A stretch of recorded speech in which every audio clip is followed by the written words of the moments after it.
எவ்வளவு சம்பாதித்தாலும் பணம் கையில் தங்காததற்கு இதுவும் ஒரு காரணம் என்பது எத்தனை பேருக்கு தெரியும்? பல வீடுகளில் எவ்வளவு சம்பளம் வந்தாலும் கையில் பணம் தங்குவதே இல்லை. ஏன் தெரியுமா? தேவையில்லாத செலவுகள் திடீரென எழுவது, சேமிப்பு குறைவது, குடும்பத்தில் நிம்மதி இல்லாமை போன்ற பிரச்சனைகள் தொடர்ந்து நடந்து கொண்டிருந்தால் இது சாதாரணம் அல்ல. வீட்டின் நிதி ஓட்டத்திற்கே நேரடியான தாக்கத்தை ஏற்படுத்தும் இடம் சமையலறை என்பதில் உங்களுக்கு தெரியுமா? சமையலறையை வீட்டின் இதயம். காரணம், தீ, தண்ணீர், உப்பு, தானியம், எண்ணெய் போன்ற வாழ்க்கைக்கு அத்தியாவசியமான 5 முக்கிய சக்திகள் ஒரே இடத்தில் இருப்பது.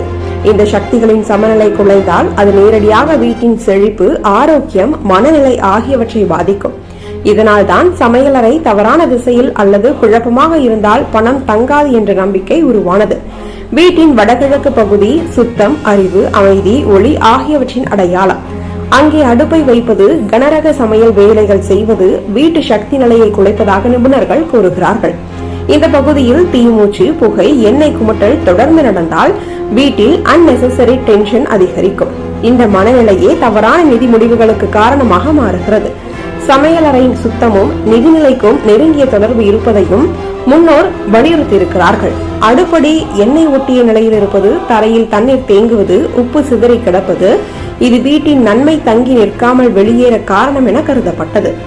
தண்ணீர் தேங்கினால் வாழ்வு நின்றுவிடும், உப்பு சிதறினால் செல்வம் சிதறும் என்ற பழமொழியும் அதிலிருந்து வந்தது. உப்பை எப்படி வைக்கிறோம் என்பதிலும் பெரிய நம்பிக்கை இருந்தது.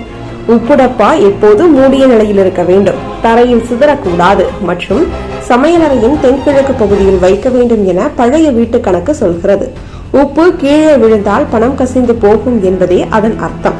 சமையல் சமைப்பவரின் மனநிலையும் வீட்டின் நிதிநிலைக்கு நேரடி தொடர்பு கொண்டது. சண்டை, மன அழுத்தம், சீற்றம் நிறைந்த மனநிலையில் சமைக்கப்படும் உணவு குடும்பத்தினரின் டே டு டே மூடை பாதிக்கும். மனநிலை குறைந்த இடத்தில் திட்டமிட்ட சேமிப்பு, கட்டுப்பாடு, செலவு கணக்கு போன்றவை இயல்பாகவே குறைந்துவிடும் என்பதால் நிதிநிலை பாதிக்கப்படுகிறது. இந்த நம்பிக்கைகள் கதை போல தோன்றினாலும் பல குடும்பங்கள் சமையலறையை ஒழுங்குபடுத்தியதும், அடுப்பை சரியான திசைக்கு மாற்றியதும், உப்பை மறைத்து பாதுகாத்ததும் மற்றும் தினமும் சுத்தம் செய்ததும் நிதிநிலை மேம்பட்டதை அனுபவமாக கூறுகிறார்கள். சமையலறையின் ஒழுக்கம், சுத்தம், அமைதி இது சேர்ந்து குடும்பத்தினரின் மனநிலையை மாற்றுகிறது. பாசிட்டிவ் எனர்ஜி வந்தாலே எல்லா நல்ல விஷயங்களும் தன்னால் வந்துவிடும்.